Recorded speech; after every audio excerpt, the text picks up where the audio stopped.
Okay, it is the fourth episode with Amarjit Sidhu on the Bhangra Social. Now, I mean, I keep saying it, I've been inspired by Amarjit Sidhu on so many levels. He is a music producer, a singer, a musician, a band manager. He's opened up record labels, A&R, radio presenter, and that's just the tip of the iceberg. And there's many, many iconic moments that Amarjit has been the brains and the driving force behind.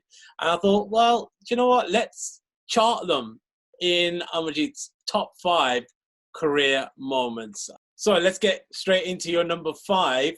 Bhangra Group's 5-a-side football tournament to raise money for Children's Hospital, Birmingham Children's Hospital. You've always put football events on. I think recently I shared a memory of a recording of football tournaments that you used to put on.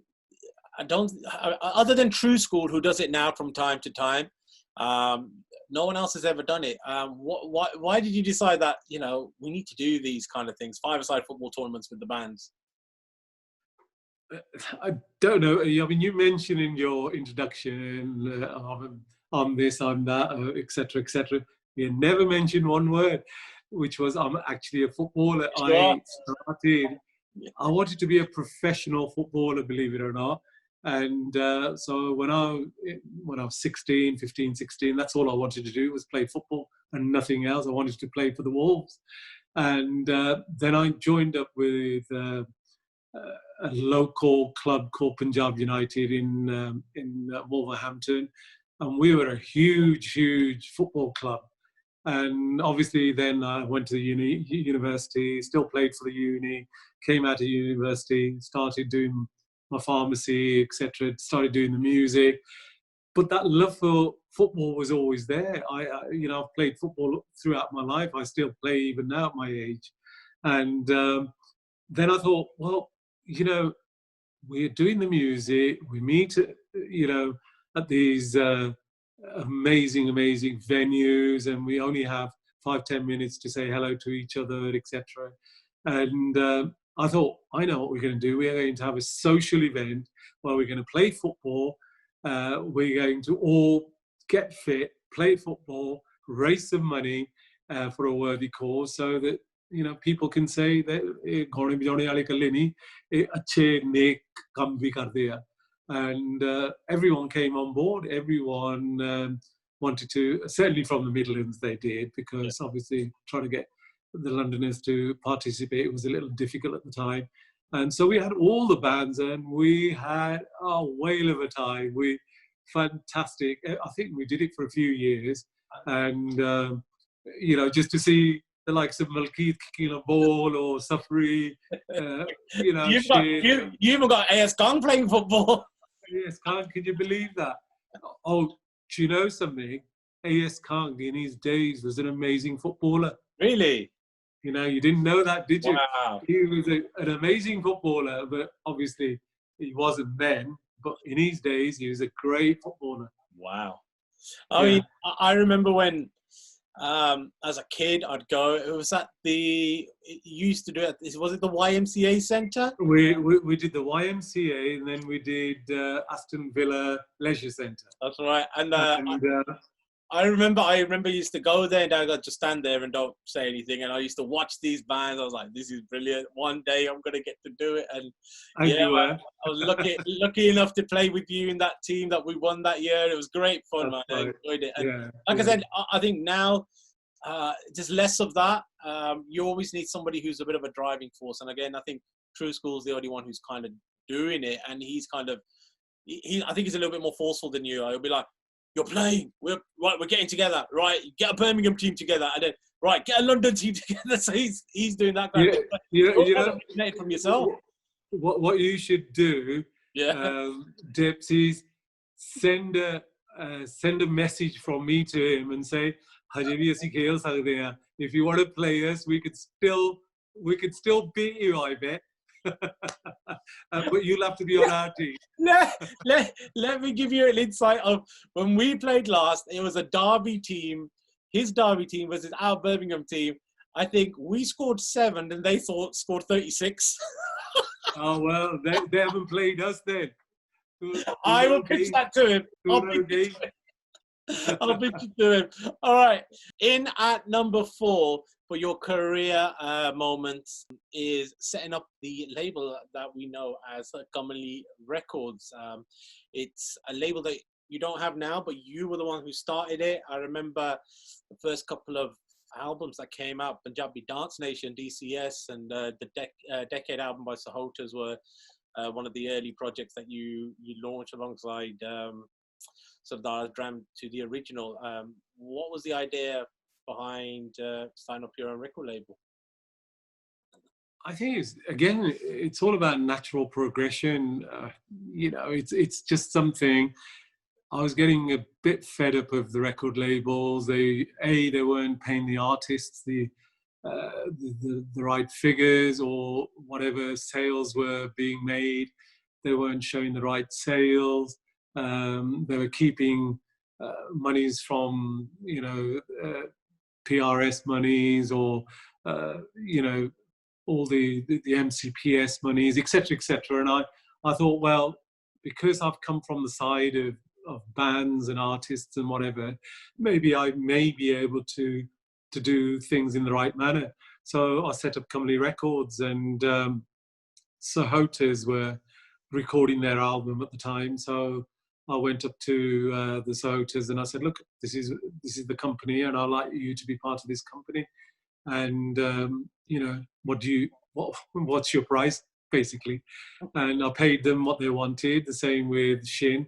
He said, this is what I want, and I gave him what he wanted, and we released it.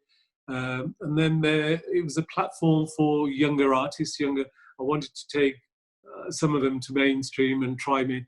There was one or two that I took to mainstream. However, we didn't succeed. But the fact that I was able to take them there, and maybe it was a stepping stone for a lot of people at the time.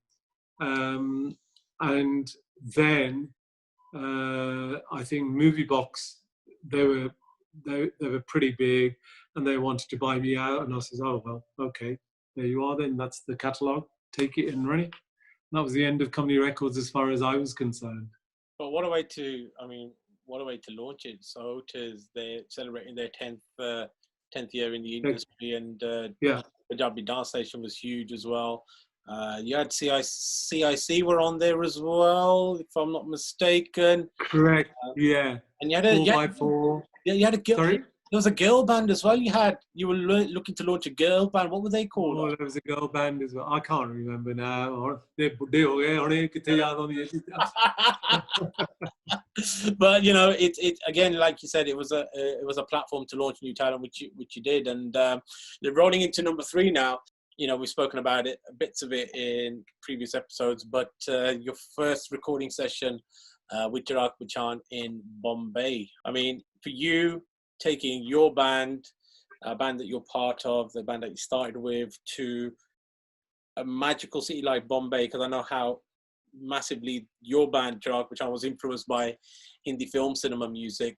You've got this singer who's a powerhouse in delivering that style of music, and it all kind of, I think the stars aligned.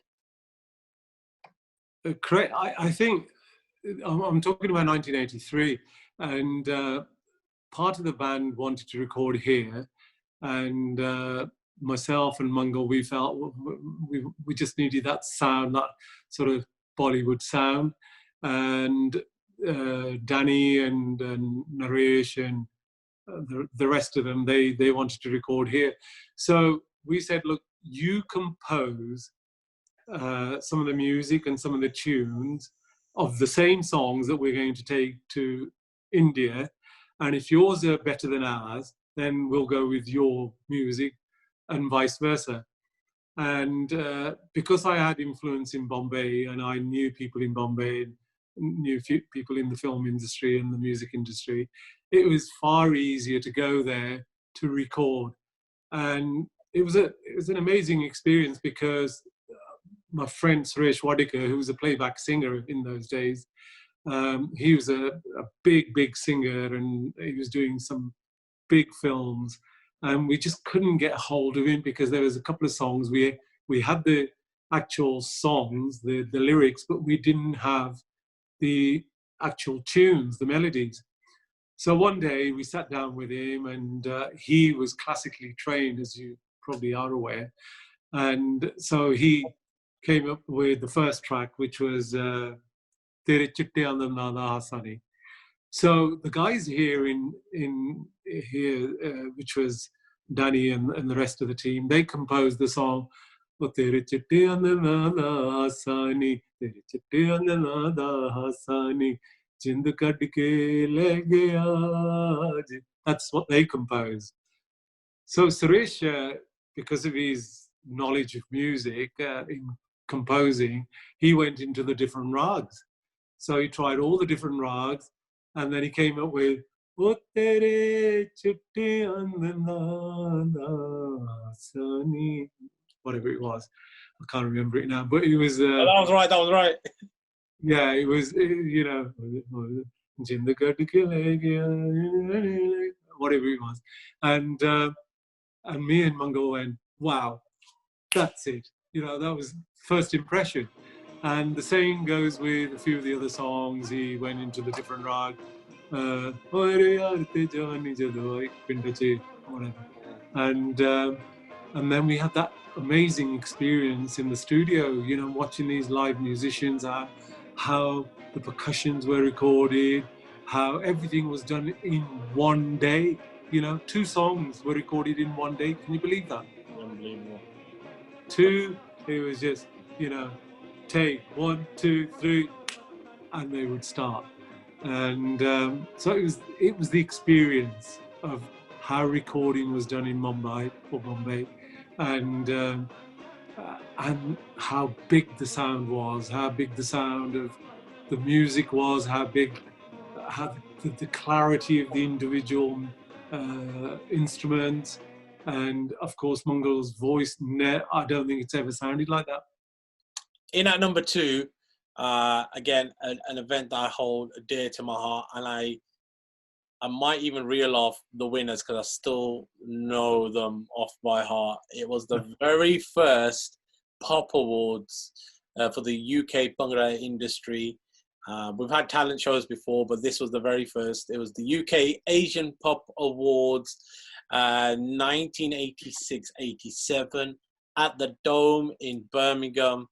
Star-studded event. Everyone was there, and you put on the very first awards, man. I mean, what was that experience like? I think that was, as you said, it was a magical experience. Magical in the sense you had the cream of, you know, the industry was there. Every single person that had.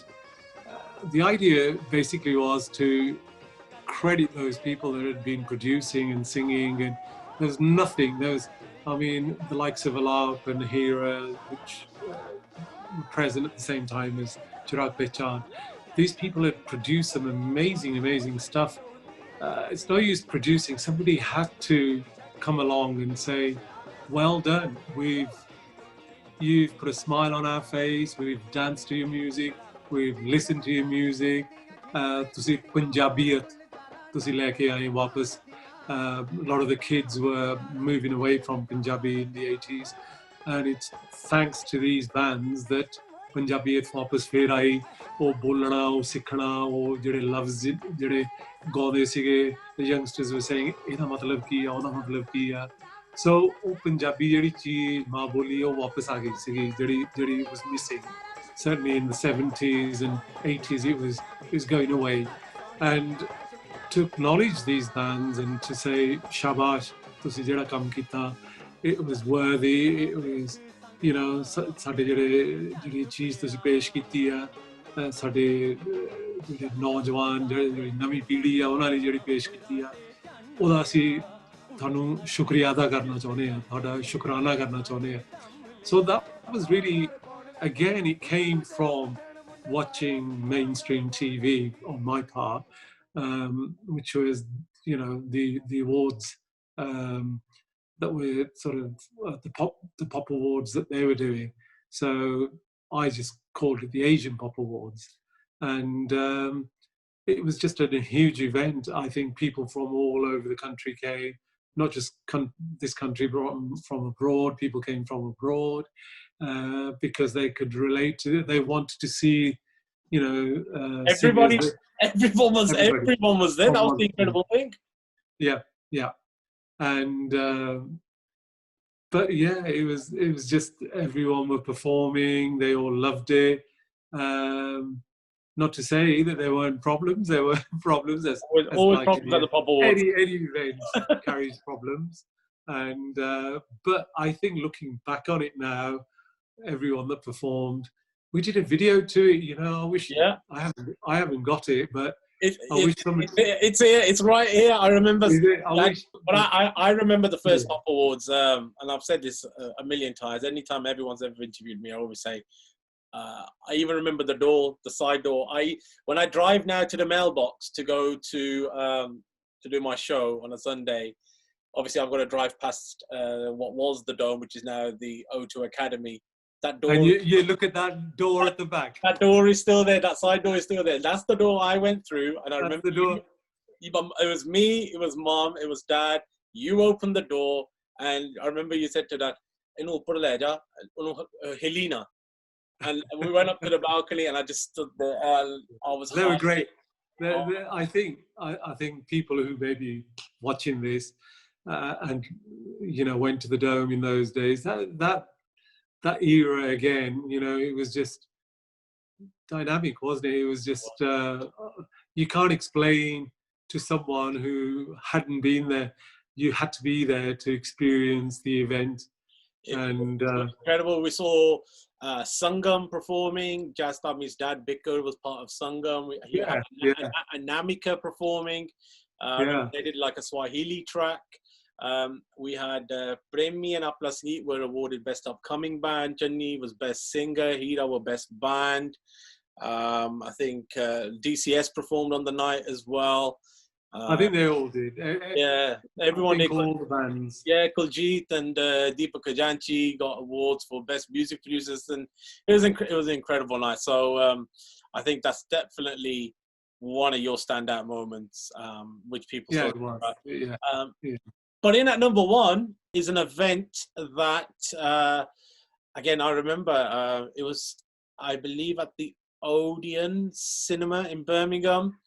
And it was the Asian Live Aid. And this was put on by yourself to raise money for the famine victims in Ethiopia, which was a massive thing in the mid-'80s. Obviously, we've heard of Live Aid. And again, I think, what you did for Bhangra music was, well, if that's what mainstream are doing, well, why can't we do it? We can do it. And do you know what? I'm just going to do it for our industry. And now it kind of follows on from that. And what was it like putting that event together?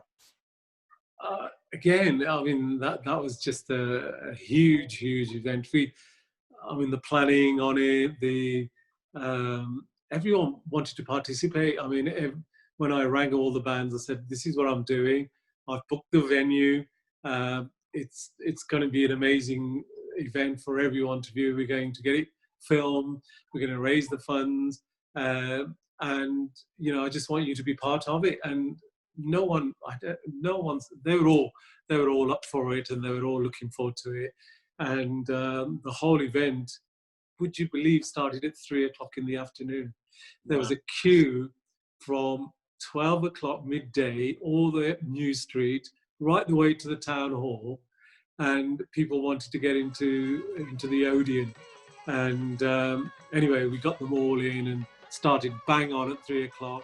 And Chirag Pechan opened the whole show up. And every performer, every artist, every band that were performing, it was getting better and better and better. And it got to about 6:00, I think. I think it was DCS, then it was Apna Sangeet, then it was Premi, then it came to Hira. And people went berserk. When Hira came on, they went berserk. And at 11:00 came on Alap. were the tops. In those days, everything was live. Nobody Nobody came on with a CD and sang a song or mime to a song. You had to do it live. You had to sing live. You had to perform live. You had to perform. You had to, you needed to know your music. Yeah. You had to have a sound. Incredible. Everyone had their own sound. It was incredible times. I think I vaguely remember you had Gujranmal's brother, who was a magician at the time. Oh yeah, goodness me. Yeah, he performed as well. It was an incredible night, and And the thing is, I think we raised from, I'm not sure whether it was 21,000 or 25,000, one or the other, can't remember, which we gave to the Ethiopian fund at the time. And, that was exceptional for its time, for that particular time in 85. That's exceptional now, let alone in 1985. That's probably worth double now. So again, it just shows that you're instrumental in innovating and bringing bands together, bringing artists together, which is something that's kind of lacking in 2020, which is a shame. But I think your career highlights just sum up the amount of innovation that you've put into the Bhangra industry. As I've always said, it is, it's a complete teamwork. That without other individuals, other people, other musicians, singers, writers, whatever, you can't do anything. Yes, I'm just part of that team, and I was just grateful that these people, I enjoyed my time with them, still am, and it's great. I know it's sort of unprecedented times at the moment, lekin ਇਹ ਵੀ ਜਿਹੜਾ ਵਕਤ ਹੈਗਾ at the moment ਜੇ through ਆਪਾਂ ਜਾ ਰਹੇ ਹਾਂ this turbulent time, ਇਹਦੇ ਵਿੱਚ ਵੀ ਆਪਾਂ ਨੂੰ we should adapt ourselves just like you're doing now. We're talking to each other in a different manner, and I'm sure those people that are sitting at home, those people that have got some great innovative ideas that they that are floating around in their brain, they can come up with some great ideas. ਜਿਹੜੇ ਨੌਜਵਾਨ ਹੈਗੇ, ਲੜਕੀਆਂ ਲੜਕੇ ਹੈਗੇ ਅੱਜ ਕੱਲ੍ਹ ਦੇ ਹੈਗੇ ਆ, I would say to them, this is your time. Come on, you're sitting at home. Think of new ways. Update yourself. Think of new ways that you can work and mold yourself to the environment that we're living in. And I'm sure, something great's going to come out.